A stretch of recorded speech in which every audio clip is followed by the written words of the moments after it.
on 60 Minutes.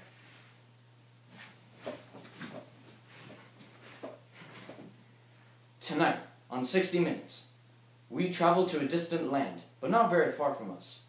Somewhere in Eastern Asia, in Vietnam, called Roguira City. It claimed to be the city of tomorrow. Is that true? Well, let's go there and take a look.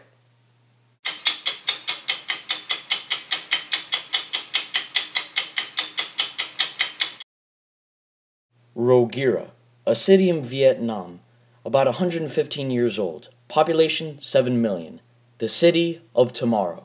I'm here with a Professor Honeydew, is that right? Yes. He is here to explain to us Roguira City. Thanks for joining us. It's a pleasure to be here. Thanks. So, Professor Honeydew, tell me, what's it like living in Roguira City? Roguira is not as much as a city as much as it is the industrial part of Vietnam. We have plenty of factories and facilities all around. But there is a prosperous city nonetheless. So, describe to me the houses. What are they like? Are they like huts? Because I've seen some of them outside. Like with the slanted rooftops. What's that about? The purpose of the sloped roofs is so that when rainwater falls onto these roofs, the water slides off and waters the plants and grass around it. Okay, now what about the houses that are more packed together? I saw like they had roof gardens. Tell me, why? The reason these houses have rooftop gardens is because so that they can water the rooftop gardens, because that way they don't sacrifice that much space between the houses, and they need that space because Vietnam is very crowded. Professor, so what happens when the water goes into the highways? You know, is there like a sewer system of some sort?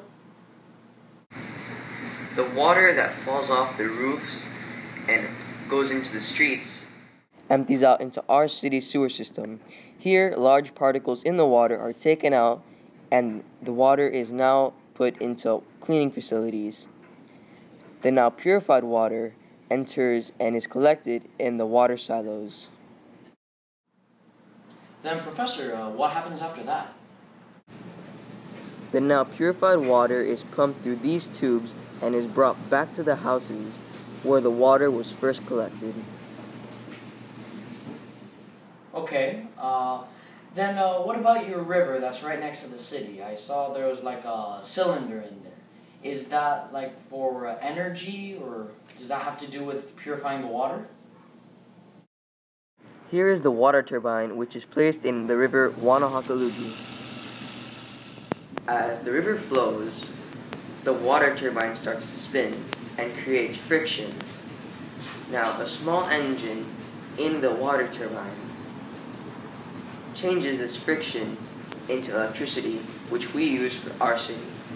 Professor, that seems like new technology. Is it even physically possible to convert from friction into energy?